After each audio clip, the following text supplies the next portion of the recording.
কেমন আছো বলো তোমরা সবাই? আমার নিট বাংলা চ্যানেলে তোমাদের অনেক অনেক ওয়েলকাম। তো আজকের টপিকে যাওয়ার আগে আমার পেইড ক্লাস সম্পর্কে তোমাদেরকে একটু ইনফো দিয়ে নিই, কারণ তোমরা প্রতিদিন আমার কাছে হোয়াটসঅ্যাপ করে জিজ্ঞেস করো, তো এখানে ভালো করে বলে দিই একটু। ফার্স্ট কথা হচ্ছে যে পেইড ক্লাস চলছে সেটা কিন্তু শুধুমাত্র বায়োলজির জন্য। অনেকেই জিজ্ঞেস করো ম্যাম আপনি ফিজিক্স কেমিস্ট্রিও পড়ান কিনা। না, এটা কিন্তু শুধুমাত্র বায়োলজির জন্য। এটাতে কত টাকা লাগে ম্যাম? এটাতে অ্যাকচুয়ালি ₹1000 টাকা লাগে, ওয়ান টাইম একবার দিতে হয়। কারণ তোমরা অনেকেই জিজ্ঞেস করো যে এটা কতবার দিতে হবে। এটা একবার দিতে হবে। তাতে তুমি কি পাবে? তাতে তুমি অ্যাকচুয়ালি নিট বায়োলজির টোটাল প্যাকেজ পাবে। সেখানে কি থাকবে? সেখানে তোমার নিট বায়োলজির 11-12 ফুল সিলেবাস তুমি রেকর্ডেড লেকচার্স পাবে। চ্যাপ্টার ওয়াইজ দেওয়া থাকে, ধরো চ্যাপ্টার 1, চ্যাপ্টার 2, এইভাবে প্রত্যেকটা চ্যাপ্টারের ফুল সিলেবাস, ফুল টপিকস সব কিছু রেকর্ডেড থাকে, সেটা তুমি এখানে পেয়ে যাবে। রেকর্ডেড থাকলে তোমাদের অনেক সুবিধে, কারণ তোমরা যখন তখন যতবার খুশি নিজের ইচ্ছে মতন সেটাকে চালাতে পারবে, সেটাকে দেখতে পারবে। আর এই পুরো প্যাকেজের ভ্যালিডিটি কিন্তু লাইফ টাইম হয়, মানে এরম নয় যেটা এটা তোমার জন্য শুধুমাত্র 1 বছর ভ্যালিড থাকলো, তা না। একবার যদি পাও সারা জীবন কিন্তু তোমার কাছে এটা থেকে যাবে। নেক্সট হচ্ছে যে নোটস পাবে, পুরো ফুল সিলেবাস নিটের নোটস পাবে, যেটা টোটালি এনসিইআরটি বেস করে বানানো। কারণ তুমি খুব ভালো করে জেনে গেছো যে নিটে এনসিইআরটির বাইরে কোনো কোয়েশ্চেন আসে না। তো পুরো এনসিইআরটিটাকে নিংড়ে নোটস বানানো হয়েছে দুটো ভাষায়, বাংলা এবং ইংলিশে। যার যেটা সুবিধে সেই নোটস পড়তে পারো। এছাড়া এখানে চ্যাপ্টার ওয়াইজ পিক্স প্র্যাকটিস করানো হয়। পিক্স মানে প্রিভিয়াস ইয়ার্স কোয়েশ্চেন্স। 2013 থেকে 2023 প্রত্যেকটা চ্যাপ্টারের একদম চ্যাপ্টার ধরে ধরে পিক্স প্র্যাকটিস করানো হয়, এবং এই পিক্সের পিডিএফও তোমরা কিন্তু পেয়ে যাবে। এছাড়া স্টেটমেন্ট বেসড কোয়েশ্চেন, যেটা 2022 এবং 2023 নিটে প্রচুর এসছে এবং বাচ্চারা পারেনি, সেই স্টেটমেন্ট বেসড কোয়েশ্চেন যেটা কন্টিনিউয়াস নেক্সট নিটেও আসতেই থাকবে। প্রত্যেকটা স্টেটমেন্ট বেসড কোয়েশ্চেন্স আমি এনসিইআরটি থেকে চ্যাপ্টার ওয়াইজ বানাচ্ছি। প্রত্যেকটা চ্যাপ্টার থেকে এইভাবে নিংড়ে এনসিইআরটি থেকে স্টেটমেন্ট বেসড কোয়েশ্চেন বানানো হচ্ছে, দুটো ভাষায় বানানো হচ্ছে, বেঙ্গলি এবং ইংলিশ। এটা কিন্তু পুরো আমি সলভ করাচ্ছি, তো সেখানে তুমি সলভ কিভাবে করতে হয় সেটাও শিখছো, এবং এর পিডিএফও তুমি পেয়ে যাচ্ছ পেইড ক্লাসে। আর এছাড়া তুমি যদি এই জিনিসটার ডেমো দেখতে চাও, কিভাবে হয় ক্লাস, সেটা তুমি যদি চাও তাহলে তুমি সেই ডেমো দেখতে পারো। আমাকে হোয়াটসঅ্যাপ করতে হবে তোমাকে স্ক্রিনে আসা এই নাম্বারটায় 9019765145 নাম্বারে তুমি হোয়াটসঅ্যাপ করে ডেমো নিয়ে নিতে পারো। তারপরে তোমার পছন্দ যদি হয় তবেই তুমি এনরোল করবে, আদারওয়াইজ করবে না। এছাড়া তুমি নিটের আগে, প্রত্যেক বছর নিটের আগে ফুল সিলেবাস টেস্ট দিতে পারবে। প্রত্যেকটা নিটের আগে ফুল সিলেবাস টেস্ট মানে 360 মার্কসের বায়োলজি ফুল সিলেবাস টেস্টও কিন্তু তুমি দিতে পারবে। এই এভরিথিং কিন্তু তুমি শুধুমাত্র ₹1000 পাচ্ছ, যেটা এর থেকে চিপ আর কিছু হয় বলে আমার তো মনে হয় না। যদি এনরোল করতে চাও, টাইম ওয়েস্ট করো না, নিটে টাইম ওয়েস্ট না করাই ভালো, তাহলে আমাকে এই নাম্বারে হোয়াটসঅ্যাপ করো। হোয়াটসঅ্যাপ করে তুমি ডেমো নিতে পারো, হোয়াটসঅ্যাপ করে তুমি এনরোল করতে পারো। এনরোল করতে হলে টাকা কিভাবে দেবে না দেবে সেই ডিটেল তুমি আমার কাছ থেকে হোয়াটসঅ্যাপে পেয়ে যাবে। আর এর সাথে সাথে একদম নতুন ফিচার, যেটা তোমরা জানো আমি রিসেন্টলি অ্যাড করেছি, সেটা হচ্ছে টেস্ট সিরিজ ইনক্লুড করে দিয়েছি। টেস্ট সিরিজ হচ্ছে প্রত্যেক চ্যাপ্টার ওয়াইজ টেস্ট হচ্ছে, প্রত্যেকটা চ্যাপ্টার ওয়াইজ টেস্ট হচ্ছে, উইকলি টেস্ট হচ্ছে, প্রতি সপ্তাহে একটা করে চ্যাপ্টারের টেস্ট তোমরা দিতে পারবে। এবং সব থেকে যেটা সুখবর তোমাদের জন্য, এই টেস্টের ল্যাঙ্গুয়েজ কিন্তু টোটাল বেঙ্গলিতে হচ্ছে বা টোটাল ইংলিশে হচ্ছে। মানে যারা বেঙ্গলি মিডিয়ামের আছো তারা অনেকেই বলো যে বেঙ্গলি ম্যাম ভালো কোয়েশ্চেন পাওয়া যায় না, কোথায় পাবো, বেঙ্গলি টেস্ট হয় না। তো স্পেসিফিক্যালি বেঙ্গলি স্টুডেন্টদের মাথায় রেখে, ওদের কথা মাথায় রেখে এই টেস্ট করা। তো বেঙ্গলিতেও তুমি কিন্তু টেস্ট দিতে পারো, সম্পূর্ণ test, weekly test, chapter wise test হতে চলেছে, এবং এটা অনলাইন টেস্ট হবে। ঠিক, তো আজকে চলো আমরা স্টার্ট করি হচ্ছে প্রোটিনের স্ট্রাকচার, প্রোটিনের গঠন। ঠিক আছে, তো প্রোটিন কি বস্তু তা তো আমরা বুঝে গেছি। অনেকগুলো অ্যামাইনো অ্যাসিড নিয়ে জুড়ে জুড়ে জুড়ে জুড়ে একটা প্রোটিন তৈরি হয়, এইটুকু আমাদের ক্লিয়ার হয়ে গেছে। এখন তোমার একটা ছবি আমি এখানে দেখাই, দেখো এই যে ছবিটা তুমি দেখতে পাচ্ছ, এখানে দেখো আমি 3টে অ্যামাইনো অ্যাসিড লিখেছি। এ মানে amino acid, amino acid 1, amino acid 2, amino acid 3। তো এই যে অ্যামাইনো অ্যাসিড গুলো তুমি দেখো এগুলো কি করে জুড়েছে নিজেদের মধ্যে, তুমি জানো, এতদিনে শিখে গেছো অ্যামাইনো অ্যাসিড কিরম হয়। একটা কার্বন থাকে, চারদিকে 4টে হাত পা থাকে, একদিকে থাকে NH2, একদিকে থাকে হাইড্রোজেন, একদিকে থাকে COOH। এই 3টে জিনিস সমস্ত অ্যামাইনো অ্যাসিডে কমন থাকে, তাই তো। আলাদা কি থাকে? আর গ্রুপটা, যেটা পার্টিকুলারলি ডিফারেন্ট ডিফারেন্ট হয় প্রত্যেকটা অ্যামাইনো অ্যাসিডে। তো এখানে তুমি দেখো এইখানে এই অ্যামাইনো অ্যাসিডের OH, COOH এর থেকে OH আর NH2 থেকে H, মানে পাতি কথা বলতে গেলে OH আর H মানে জল, ওয়াটার। ওয়াটার একটা বাদ চলে যায়, এই যে দেখো মাইনাস ওয়াটার মানে কি একটা ওয়াটার বাদ চলে গেছে। ওয়াটারের OH বেরিয়েছে COOH থেকে আর H বেরিয়েছে NH2 থেকে, ঠিক আছে। বাদ গিয়ে এই দুটো অ্যামাইনো অ্যাসিড এভাবে জুড়ে যায়, জুড়ে গিয়ে এই যে বন্ডটা তৈরি হয় এটাকে পেপটাইড বন্ড বলে। তাহলে এখানের OH বেরিয়ে গেলে কি পড়ে থাকলো, CO পড়ে থাকলো, আর এখানের H বেরিয়ে গেলে কি পড়ে থাকলো, NH পড়ে থাকলো। খুব সোজা না? খুব সোজা। দেখো এখানে এই OH বেরিয়ে গেল আর এখানে H বেরিয়ে গেল, তাহলে পড়ে থাকলো CO আর এখানে পড়ে থাকলো NH। এই যে দুজনে জুড়ে গেল এই বন্ডটাকে পেপটাইড বন্ড বলে।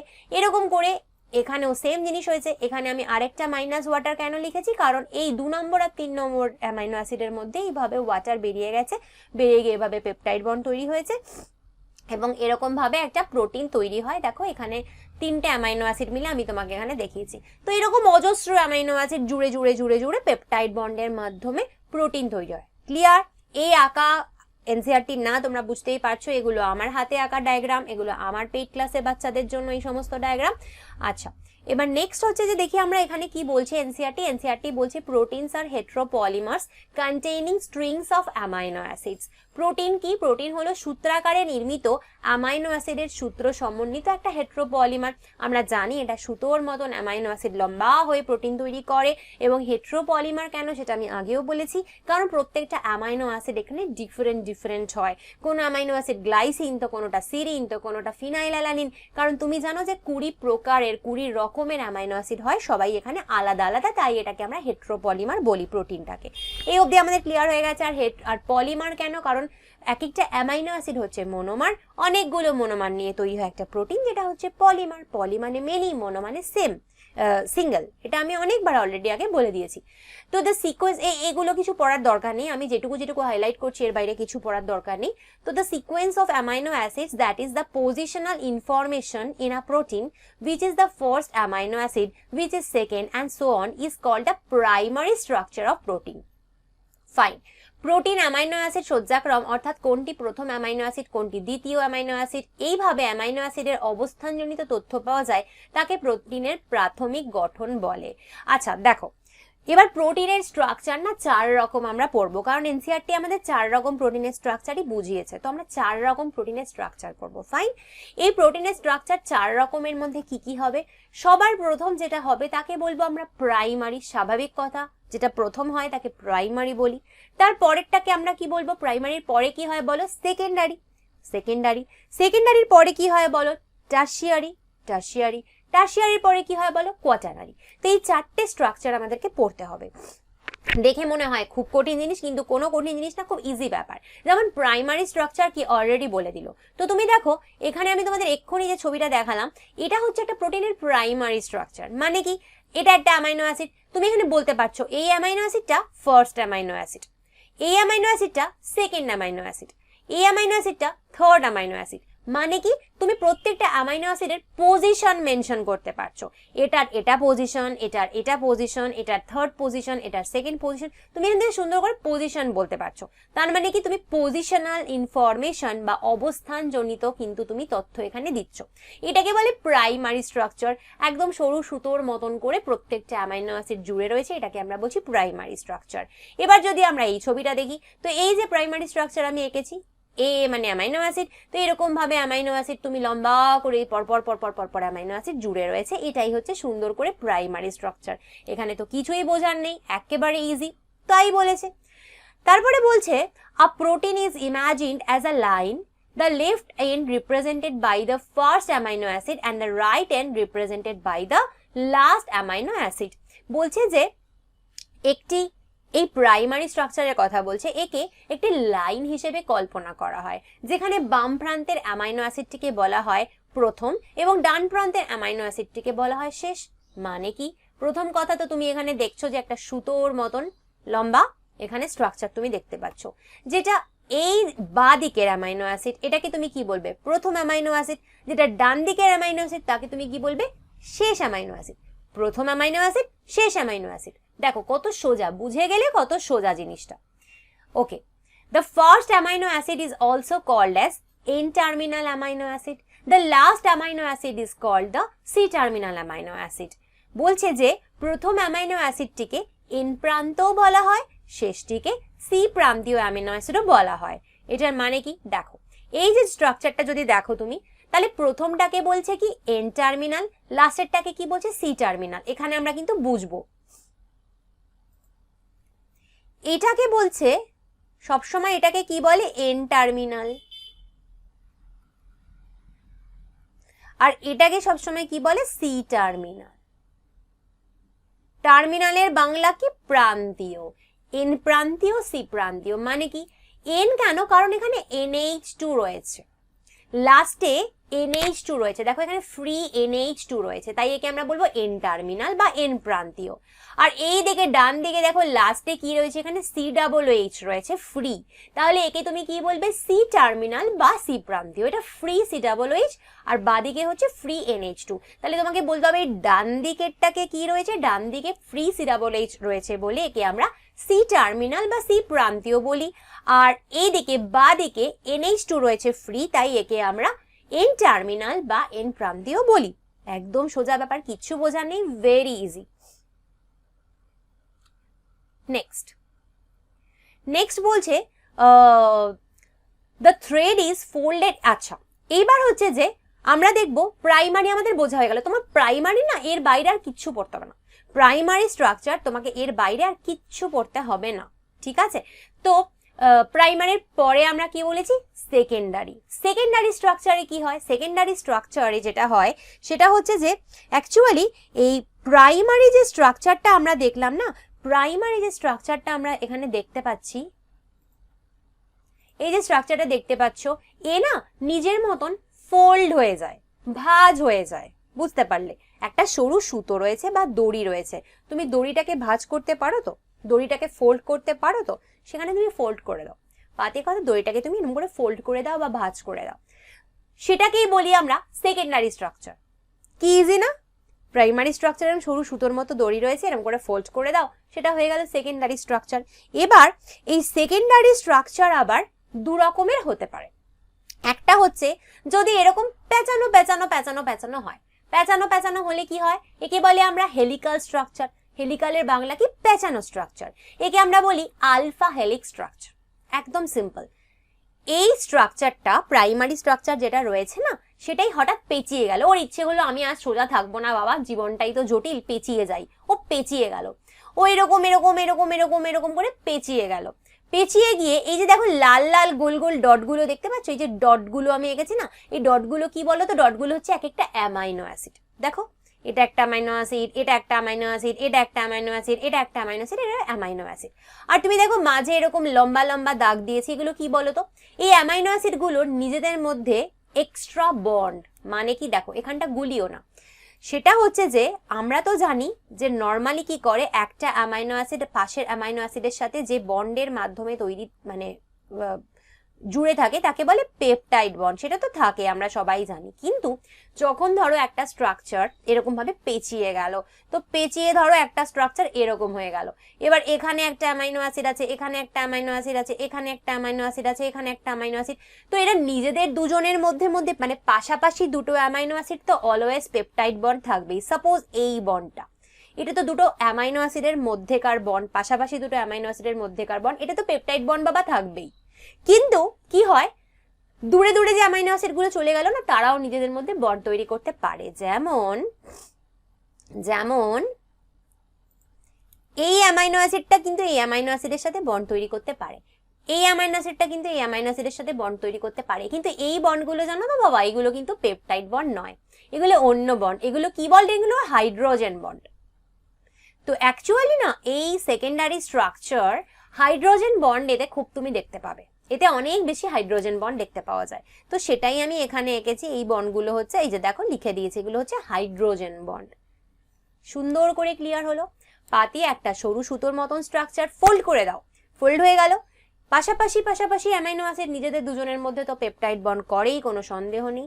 কিন্তু ফোল্ড যখন হয়ে গেল তখন একটা অ্যামাইনো অ্যাসিড তার দূরের বন্ধুর সাথেও একটা বন্ড তৈরি করে, কি বন্ড, হাইড্রোজেন বন্ড। ঠিক আছে, একে বলে আলফা হেলিক্স। আর আরেক রকম ভাবে তোমার এই সেকেন্ডারি স্ট্রাকচার তুমি দেখতে পাবে। তো প্রাইমারি স্ট্রাকচার আইদার এরকম হেলিক্স হয়ে ফোল্ড হলো, আদারওয়াইজ জানো তো এটা আরেক রকম ফর্মে ফোল্ড হতে পারে, যেটা এইটা দেখছো, এটাকে বলে বিটা প্লিটেড শিট।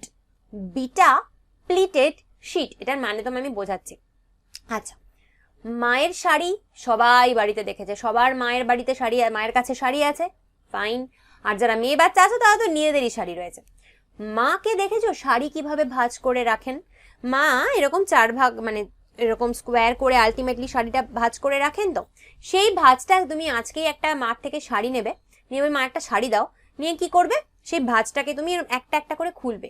প্রথমে একটা ভাঁজ খুললে, তারপরে আরেকটা ভাঁজ খুললে, ঠিক যেভাবে ভাঁজ থাকে না শাড়ির, সেইভাবে কখনো কখনো প্রোটিন ভাঁজ করে থাকে, তাকে আমরা বলি বিটা প্লিটেড। এবং তুমি জানো এই প্লিট কথাটার মানে কি? প্লিট মানে শাড়ির ভাঁজ। দেখবে অনেক সময় আমরা বলি শাড়ির প্লিটটা ঠিক করে দে, তো শাড়ির যে ভাঁজগুলো ঠিক করে দিতে বলি। তো এক্সাক্ট সেরকম প্লিট, প্লিট মানে শাড়ির ভাঁজ, এক্সাক্ট সেরকম প্লিটেড ফর্মে কিন্তু অ্যামাইনো অ্যাসিড ভাঁজ হয়ে যায়, মানে প্রোটিন ভাঁজ হয়ে যায়, তাই একে আমরা বলি বিটা প্লিটেড স্ট্রাকচার। তো তুমি দেখো এখানে সেই স্ট্রাকচারটা আমি দেখিয়েছি। তো এটা একটা ভাঁজ, এটা একটা ভাঁজ, এটা একটা ভাঁজ, আর মাঝে মাঝে রয়েছে হচ্ছে এরকম অ্যামাইনো অ্যাসিড গুলো, এই যে গুটি গুটি গুলো, এগুলো হচ্ছে অ্যামাইনো অ্যাসিড। তো ঠিক যেমন আলফা হেলিক্সে দেখেছো, সেরকমই বিটা প্লিটেডেও দূরের দূরের অ্যামাইনো অ্যাসিড গুলোর মধ্যে হাইড্রোজেন বন্ড রয়েছে। দেখো এই একটা অ্যামাইনো অ্যাসিড, এই একটা অ্যামাইনো অ্যাসিড, এদের মধ্যে হাইড্রোজেন বন্ড রয়েছে। আর এই মাঝে মানে দুটো অ্যামাইনো অ্যাসিড, পাশাপাশি দুটো অ্যামাইনো অ্যাসিডের মাঝে ডেফিনেটলি তো পেপটাইড বন্ড থাকবেই। তো তোমাকে যদি আমি এই দুটো আমি কাছাকাছি অ্যামাইনো অ্যাসিডের মধ্যে বন্ডের কথা বললাম পাশাপাশি, তাহলে এটা পেপটাইড বন্ড। আর যখন একটা অ্যামাইনো অ্যাসিড তার দূরের বন্ধু, যেমন ধরো এটা আর এটা, এদের মধ্যে যে বন্ডটা রয়েছে সেটা হচ্ছে হাইড্রোজেন বন্ড। কারণ কি বলছি, যে কোনো সেকেন্ডারি স্ট্রাকচারে হাইড্রোজেন বন্ড থাকবে। এবার দেখো তাহলে দুরকম ভাবে কিন্তু প্রোটিন, প্রাইমারি স্ট্রাকচারের প্রোটিন ফোল্ড হতে পারে। প্রাইমারি স্ট্রাকচারে যেটা বললাম ওর ফোল্ড হওয়ার ইচ্ছা হয়েছে, এবার ও আইদার এরকম ঘুরে পেঁচিয়ে গেল, হেলিকাল ফর্ম হয়ে গেল, বা এরকম মায়ের শাড়ির মতন ফর্ম হলো, দুটোর মধ্যে যে কোনো একটা রূপও নেবে। আচ্ছা, এবার এই আলফা হেলিক্সের স্ট্রাকচার তুমি জানো কোথায় কোথায় পাওয়া যায়? আলফা হেলিক্স তুমি কিন্তু কেরাটিন প্রোটিন, কেরাটিন এক রকমের প্রোটিন যাতে এরকম আলফা হেলিক্স স্ট্রাকচার দেখা যায়। তুমি কি জানো কেরাটিন কোথায় থাকে? কেরাটিন নখে থাকে, নেইল। কেরাটিন হেয়ারে থাকে, চুল। ঠিক আছে, তো কেরাটিন নখে পাবে, চুলে পাবে, এই কেরাটিনের স্ট্রাকচার হচ্ছে আলফা হেলিক্যাল স্ট্রাকচার। আর বিটা প্লিটেডের তোমাকে আমি একটা এক্সাম্পল দিই, এই বিটা প্লিটেড প্রোটিনের স্ট্রাকচার তুমি না সিল্কে পাবে, সিল্ক। তো দেখো তোমার এটা মনে রাখাই সুবিধা হবে, তুমি তো জানো সিল্কে একরকম প্রোটিন থাকে, সিল্ক শাড়ি হয় না, সেই সিল্কে একরকম প্রোটিন থাকে, সেটা সেই প্রোটিনগুলোর বিটা প্লিটেডের আকার নেয়। তোমার এটা মনে রাখতে সুবিধা হবে। কেন ম্যাম? কেন ম্যাম তো বলেছিলেন প্লিটেড মানে প্লিট শাড়ি, তার থেকে হয়েছে, তাহলে শাড়ি তো সিল্ক, সিল্ক শাড়ি। তাই বিটা প্লিটেড প্রোটিন তোমায় যদি জিজ্ঞেস করে কোথায় থাকে, বলবে সিল্কে থাকে। আর আলফা হেলিক্স কোথায় থাকে? কেরাটিন প্রোটিন হচ্ছে একটা এক্সাম্পল আলফা হেলিক্সের। কোথায় পাবে? নখে পাবে, চুলে পাবে। ঠিক আছে, আচ্ছা এবার আমরা দেখি এনসিআরটি আমাদেরকে এখানে কি বলছে। তো এনসিআরটি বলছে যে প্রাইমারি স্ট্রাকচারের কথায় ও বলছিল যে প্রাইমারি স্ট্রাকচারের যে থ্রেড বা সুতোটা আমরা দেখলাম, that is folded in the form of helix. Of course, only some portions of the protein thread are arranged in the form of a helix. In proteins, only right-handed helix are observed. Other regions of the protein thread are folded into other forms in what is called the secondary structure. আচ্ছা, ওখানে বলছে যে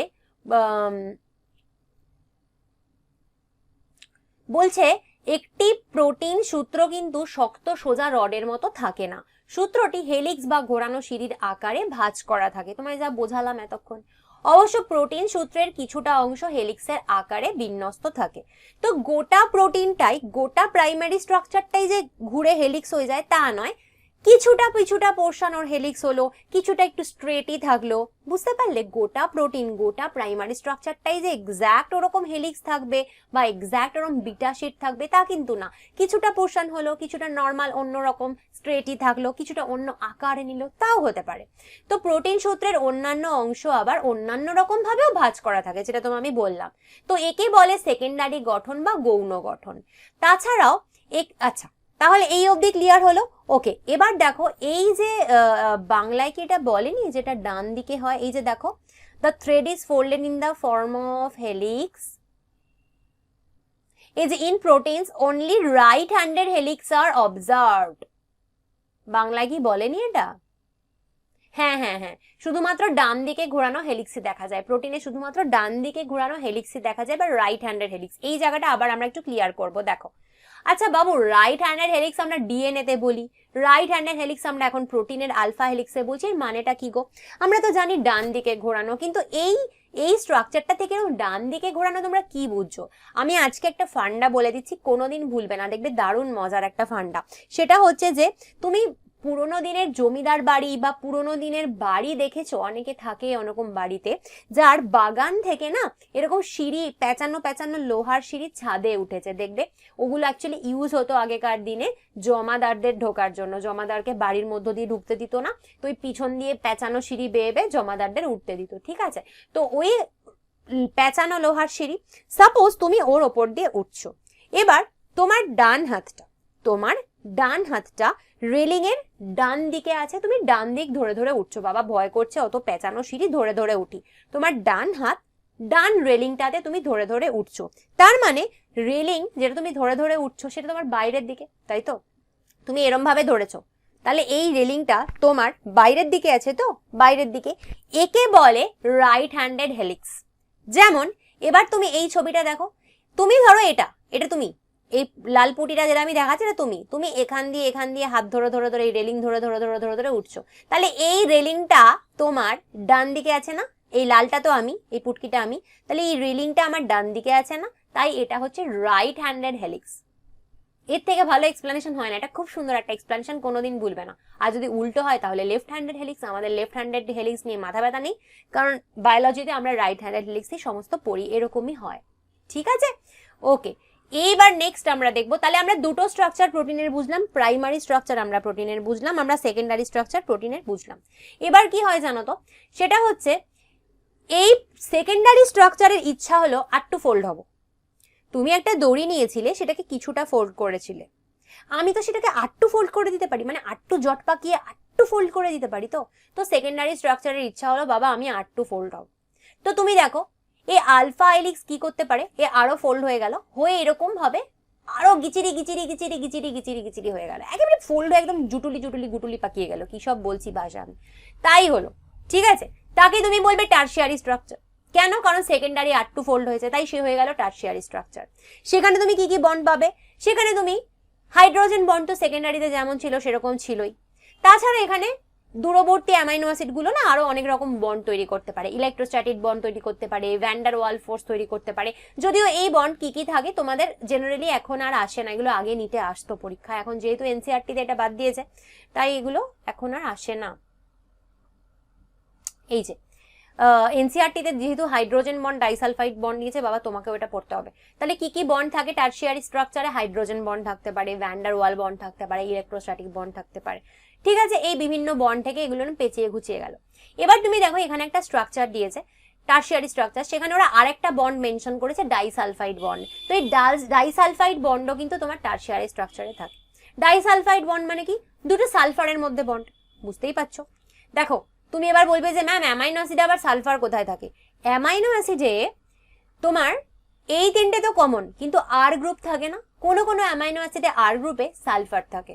তো সেই amino acid যেগুলোতে sulphur থাকে আর গ্রুপে, তারা আবার দুটো সালফারওয়ালা অ্যামাইনো অ্যাসিড নিজেদের মধ্যে বন্ড তৈরি করে, তাকে বলে ডাইসালফাইড বন্ড। তো তুমি ডাইসালফাইড বন্ড কিন্তু টারশিয়ারি স্ট্রাকচারে পাবে। তাহলে টারশিয়ারি স্ট্রাকচারে তুমি কি কি বন্ড পেলে? তুমি হাইড্রোজেন বন্ড পাবে, তুমি ডাইসালফাইড বন্ড পাবে, তুমি ইলেকট্রোস্ট্যাটিক বন্ড পাবে, তুমি ভ্যান্ডার ওয়াল ফোর্স পাবে, অনেক রকমের বন্ড থাকে, ঠিক আছে? এবার এখানে তোমাকে আমি একটা কথা বলি যে দেখো, সেটা হলো যে প্রত্যেকটা প্রোটিন, যত রকমের প্রোটিন তুমি বায়োলজিতে দেখতে পাও, সব প্রোটিনই কিন্তু প্রাইমারি স্ট্রাকচার অবস্থায় এরা জেনারেলি থাকে না, এরা কিন্তু সেকেন্ডারিতে থাকে, মানে এরা ফোল্ড হয়ে যায়, এরা জেনারেলি ফোল্ড হয়ে যায়, এরা সেকেন্ডারি স্ট্রাকচারে থাকে। কিন্তু প্রত্যেকটা প্রোটিনই কিন্তু টারশিয়ারিতে ফোল্ড হয় না। কি বললাম? জেনারেলি বায়োলজিতে সমস্ত প্রোটিনই ফোল্ড হয়ে সেকেন্ডারি অবধি যায়, কিন্তু সব প্রোটিনই কিন্তু এতটাও ফোল্ড হয় না যে সবাই টারশিয়ারিতে যায়। কি হয় অ্যাকচুয়ালি, টার্সিয়ারি স্ট্রাকচার জেনারেলি কোন কোন প্রোটিনে তুমি দেখতে পাবে জানো? তুমি টার্সিয়ারি স্ট্রাকচার মেইনলি দেখতে পাবে এনজাইমসদের। আমরা এনজাইম পড়বো, এখনো পড়িনি। এনজাইমে কি হয়, এনজাইমে একটা গর্ত থাকে, সেটাকে আমরা বলি পকেট, এনজাইমের পকেট। কেন পকেটে তুমি কি রাখো? পকেটে তুমি টাকা পয়সা কিছু রাখো। তো এনজাইম ওই পকেটের মধ্যেই সাবস্ট্রেটকে রাখে এবং তারপর রিয়াকশন করে। এনজাইম কি করে? ওই পকেটের মধ্যে সাবস্ট্রেটকে রাখে এবং রিয়াকশন করে। তো তুমি দেখো এই টার্সিয়ারি স্ট্রাকচার যখন আমি তৈরি করেছি, এখানে মাঝে একটা সুন্দর পকেট তৈরি হয়ে গেছে না? এই যে মাঝে একটা গ্যাপ তৈরি হয়ে গেছে, পকেট তৈরি হয়ে গেছে। তো এনজাইম কিন্তু এই স্ট্রাকচারটাকে খুব ভালোবাসে। তো এনজাইম কিন্তু কথায় কথায় এরকম টার্সিয়ারি স্ট্রাকচার হয়ে যায় এবং এরকম পকেট তৈরি করে এবং এই পকেটেই ও সাবস্ট্রেটকে রাখে এবং রিয়াকশন হয়। বোঝা গেল? তাহলে টার্সিয়ারি স্ট্রাকচার কিন্তু সব প্রোটিন থাকে না, সব প্রোটিন ফর্ম করে না, জেনারেলি এনজাইমরা করে। কিন্তু এই সেকেন্ডারি স্ট্রাকচার জেনারেলি তুমি সব প্রোটিনেরই পেয়ে যাবে। সব প্রোটিনই এই প্রাইমারি স্ট্রাকচার ফর্মে বাবু এত সোজা সাপটা ধোয়ে কোনো এনজাইম থাকে না। সোজা সাপটার দিন চলে গেছে, সোজা সাপটা পৃথিবী আর নেই। তো সবই মোটামুটি বেশিরভাগ প্রোটিন থাকে হচ্ছে এই সেকেন্ডারি স্ট্রাকচারে। তো চলো টার্সিয়ারি স্ট্রাকচার নিয়ে কি বলছে এনসিইআরটি একটু দেখে নি। তো এনসিইআরটি বলছে in addition the long protein chain is also folded upon itself like a hollow woolen ball, giving rise to the tertiary structure. This gives us a three-dimensional view of a protein. Tertiary structure is absolutely necessary for the many biological activities of proteins. কি বলছে? বলছে যে তাছাড়াও একটি দীর্ঘ protein শৃঙ্খল উলের ফাঁপা বলের মতো উপরে নিচে ভাঁজ হয়ে যায়, একে বলে প্রগৌণ বা টার্সিয়ারি স্ট্রাকচার। এটি একটি প্রোটিনের ত্রিমাত্রিক দৃশ্যের প্রদর্শন করে। 3D মডেল দেয় একটা প্রোটিনকে, ত্রিমাত্রিক দৃশ্য। প্রোটিনের অনেক জৈবনিক কার্যকারিতার জন্য প্রগৌণ বা টার্সিয়ারি গঠন অবশ্যই প্রয়োজন। কিরকম জৈবনিক কার্যকারিতা, কিরকম বায়োলজিক্যাল অ্যাক্টিভিটিস? এই যে বললাম এনজাইম, এনজাইমের এরকম স্ট্রাকচার থাকে। ঠিক আছে, টার্সিয়ারি স্ট্রাকচার আমাদের বোঝা হয়ে গেছে। এবার আমরা দেখব হচ্ছে যে ম্যাম আরেক রকমের স্ট্রাকচার রয়েছে কোয়াটার্নারি স্ট্রাকচার। কোয়াটার্নারি স্ট্রাকচার মানে 4। আমরা 1 2 3 হয়ে গেছে। প্রাইমারি মানে 1, সেকেন্ডারি মানে 2, টার্সিয়ারি মানে 3, কোয়াটার্নারি মানে 4। 4 ব্যাপারটা কি? 4 ব্যাপারটা হচ্ছে এরকম যে বেশ কিছু, ধরো 4টে টার্সিয়ারি স্ট্রাকচারওয়ালা প্রোটিন। এই টার্সিয়ারি স্ট্রাকচারওয়ালা প্রোটিন এরকম একটা, এরকম দুটো, এরকম তিনটে, এরকম চারটে এরকম টার্সিয়ারি স্ট্রাকচারওয়ালা প্রোটিন নিজেদের মধ্যে বন্ড তৈরি করে। কিরকম? দেখো, এটা একটা টার্সিয়ারি স্ট্রাকচারওয়ালা প্রোটিন, এটা একটা টার্সিয়ারি স্ট্রাকচারওয়ালা প্রোটিন, এটা একটা টার্সিয়ারি স্ট্রাকচারওয়ালা প্রোটিন, এটা একটা টার্সিয়ারি স্ট্রাকচারওয়ালা প্রোটিন। 4টে টার্সিয়ারি স্ট্রাকচারওয়ালা প্রোটিন দেখো নিজেদের মধ্যে বন্ড তৈরি করেছে। এই যে বন্ড তৈরি করেছে। এখানেও তুমি টার্সিয়ারির মতনই বন্ড পাবে। কিরকম বন্ড হয় এগুলো ম্যাম? এগুলো ইলেকট্রোস্ট্যাটিক বন্ড হয়, এগুলো হাইড্রোজেন বন্ড হয়, এগুলো ভ্যান ডার ওয়ালস হয়। ঠিক যেমন টার্সিয়ারিতে ছিল এরকম এরা বন্ড তৈরি করে এরকম ভাবে এরা একটা স্ট্রাকচার দেয়। তাহলে টার্সিয়ারি অবধি কিন্তু তুমি কি পেলে? একটা পার্টিকুলার প্রোটিনই ফোল্ড হয়ে হয়ে হয়ে টার্সিয়ারি অবধি গেছিল। কিন্তু কোয়াটার্নারি স্ট্রাকচার কিন্তু একটা প্রোটিনের নয়। বোঝা গেল? টার্সিয়ারি অবধি একটা প্রোটিনের কথাই আমি বলেছিলাম, কিন্তু কোয়াটার্নারি হচ্ছে একটা প্রোটিনের স্ট্রাকচারের কথা বলছে না। 4টে আলাদা আলাদা টার্সিয়ারি স্ট্রাকচারওয়ালা প্রোটিন নিজেদের মধ্যে হাত ধরাধরি করে কোয়াটার্নারি স্ট্রাকচার তৈরি করলো। যেরকম তুমি এখানে এক্সাম্পল পাবে হিমোগ্লোবিন। হিমোগ্লোবিনে তুমি দেখবে আমরা বলি দুটো আলফা গ্লোবিন থাকে, দুটো বিটা গ্লোবিন চেইন থাকে, তাই না? দুটো আলফা গ্লোবিন, দুটো বিটা গ্লোবিন। দেখো এটা একটা আলফা গ্লোবিন, এটা একটা আলফা গ্লোবিন, এটা একটা বিটা গ্লোবিন, এটা একটা বিটা গ্লোবিন। টোটাল 4টে কিন্তু তুমি এখানে টার্সিয়ারি স্ট্রাকচারওয়ালা প্রোটিন পাচ্ছ। এবং আমরা জানি হিমোগ্লোবিনে কি থাকে? হিম গ্রুপ থাকে। হিম গ্রুপে কি থাকে? আয়রন থাকে। আয়রনকে ফর্মুলা কি? Fe। তো তুমি দেখো এইখানে এক একটা গ্লোবিনের মধ্যে এখানে আয়রন আছে Fe হিম, এখানে আয়রন আছে Fe হিম, এরকম করে কিন্তু থাকে। এই টোটাল হচ্ছে হিমোগ্লোবিনের স্ট্রাকচার। বোঝা গেল? এবার আমরা দেখি যে এরা কি বলছে। এরা বলছে যে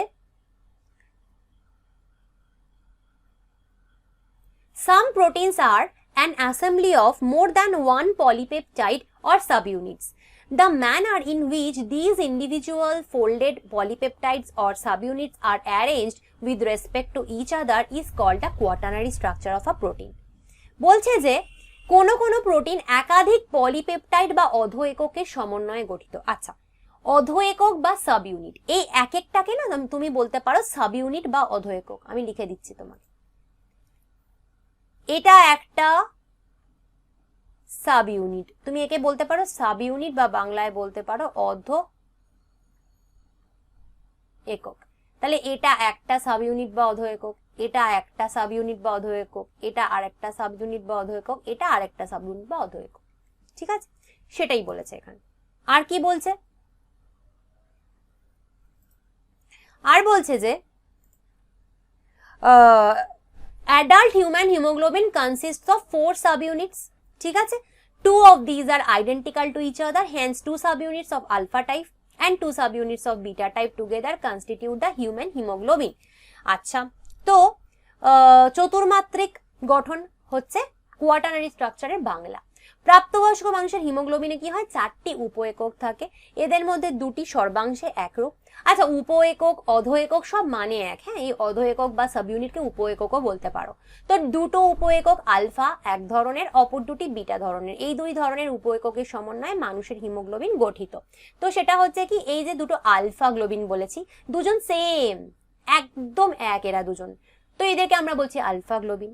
আর এরা আবার দুজন একদম সেম, এদেরকে আমরা বলছি বিটা গ্লোবিন। এরকম টোটাল 4টে টারশিয়ারি স্ট্রাকচারওয়ালা প্রোটিন নিয়ে তৈরি হয় হচ্ছে কোয়াটার্নারি স্ট্রাকচার, চতুর্মাত্রিক গঠন যাকে বলে। সেরকম একটা এক্সাম্পল হচ্ছে হিমোগ্লোবিন। তোমাদের এনসিইআরটিতে এখানে এরকম ছবি দিয়েছে, এই যে ওরা এখানে প্রাইমারি প্রাথমিক গঠন দিয়েছে, এখানে alpha helix beta pleated sheet দিয়েছে। আচ্ছা দেখো, এখানে একটা ইংলিশে ভুল লিখেছে, প্লেটেড না, হ্যাঁ প্লেটেড না, কথাটা প্লিটেড, প্লিটেড, PLEA বাবা, PLEATD, বিটা প্লিটেড শিট। আর টারশিয়ারি কোয়াটার্নারি, দেখো এই স্ট্রাকচারটা থেকে সত্যি কথা কিচ্ছু বোঝা যাচ্ছে না, তার জন্য এইগুলো হচ্ছে আমার হাতে আঁকা স্ট্রাকচার, যাতে এখান থেকে তোমরা ভালো করে পুরোটা বুঝতে পারো।